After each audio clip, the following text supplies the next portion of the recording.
Oke, assalamualaikum warahmatullahi wabarakatuh. Semoga teman-teman sehat selalu ya dan selalu diberkahi sama Allah Subhanahu wa taala dan dimudahkan rezekinya serta yang sekarang bermasalah dengan pinjol semoga bisa segera terselesaikan.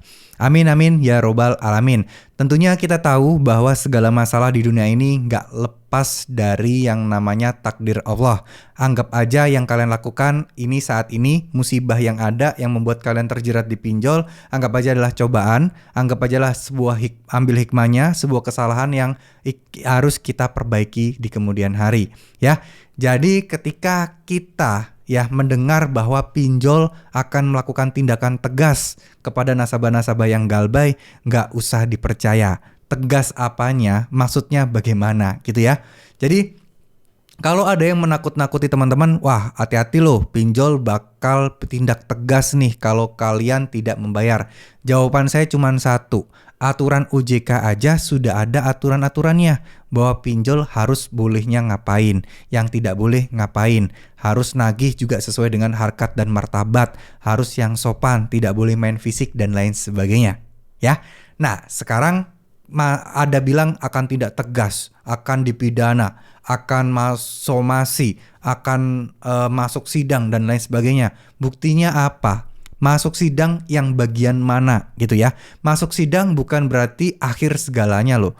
Masuk sidang juga bukan berarti kalian akan dihakimi seperti di film-film kayak gitu ya. Enggak seperti itu teman-teman. Jadi sebuah aplikasi pinjaman online sudah tahu betul resikonya bahwa kalau memang ada yang tidak akan bisa bayar, ya dia akan rugi.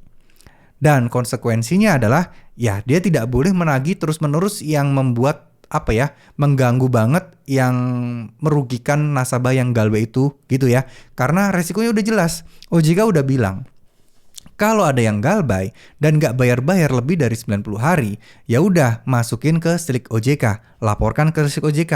Sanksi terberatnya adalah itu, namanya jadi buruk, di blacklist BI checking dan nggak bisa minjam-minjam di tempat manapun. Itu adalah resikonya. Nah, sebagian orang di luar sana akan berpikir, lah kok enak? Mereka ngutang, nggak bisa bayar uangnya, resiko cuman gitu doang. Ya memang kenyataannya seperti itu. Ya ini memang perdata urusannya, bukan pidana. Mungkin ada sebagian orang harusnya dipenjara lah kalau orang-orang yang galbay. Nggak bisa gitu. Hukum sudah mengatur, sudah ada aturan yang berlaku. Dan teman-teman harus sadar betul, kenapa banyak orang yang galbay itu? Karena yang pertama, pinjol ngasih kemudahan pencairannya. Yang kedua, bunganya gede banget dan tenornya juga sebentar. Jadi otomatis ya utangnya jadi akan gede. Yang dikembalikan nggak sesuai dengan pinjamannya. Bank masih mendingan. Pinjol gede banget untuk bunganya dan yang harus dikembalikan. Padahal iklannya nggak sebesar yang dibayangkan. Bener nggak? Ya, saya tahu ya kalian yakin mungkin pas kalian nonton video ini sebelumnya ada iklan pinjol tuh yang ngasih tahu bunganya rendah gini-gini tenornya bla bla bla bla bla. Kadang banyak juga yang ngajuin 5 juta, keluarnya 1 juta berapa, dikasih bunga yang cukup lumayan. Dan ya kan orang butuhnya 5 juta, dikasihnya cuma 1 juta.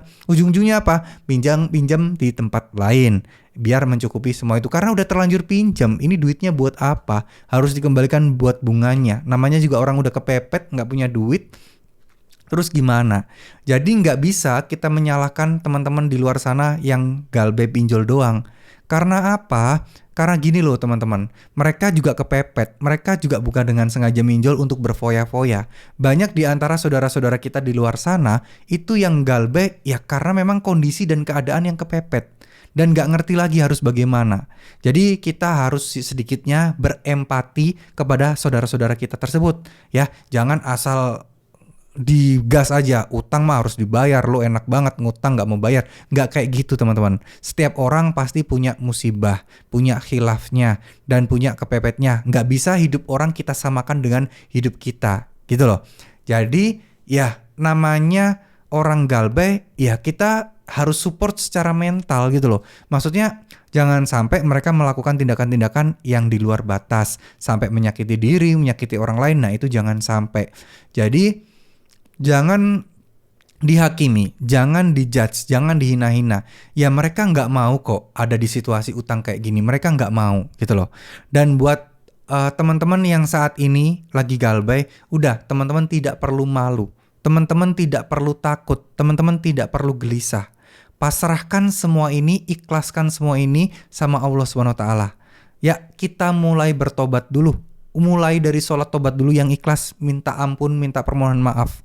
Minta pertolongan setelah itu. Yakinlah bahwa pertolongan Allah itu pasti ada. Ya, karena gini, dalam Islam, pinjol itu pasti akan ada yang mengandung riba kalau bukan yang syariah. Karena ada unsur bunga, denda, dan lain sebagainya. Dan sudah nggak ada perdebatan bahwa ya namanya bunga itu riba. Nah, mungkin kita makin terjerat dan belum dikasih jalan keluar saat ini karena kita belum tobat dulu. Kita belum minta maaf dulu. Minta maaf dulu nomor 1.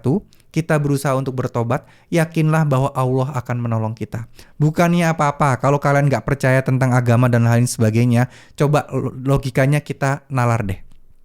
Ya, kita melakukan kesalahan nggak sih?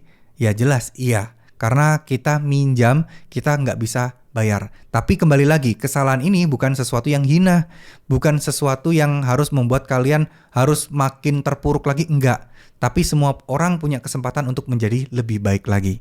Ya, tips dari saya buat teman-teman semua, nggak usah takut terkait masalah risiko pinjol, fokus pada memperbaiki diri, fokus pada keluarga, pekerjaan, dan apapun yang bisa kalian kerjakan sekarang. Terus berdoa, selalu minta petunjuk untuk diberikan kelancaran dan kemudahan untuk bisa lepas dari semua itu. Itu yang paling utama dan nomor 1. Oke, semoga video ini bisa bermanfaat. Semoga video ini bisa sedikitnya membantu menyemangati kalian meskipun secuil. Gak apa-apa, yang penting saya yakinkan kepada kalian jangan lupa untuk berdoa. Terus berdoa, jangan sampai putus asa. Terima kasih. Wassalamualaikum warahmatullahi wabarakatuh.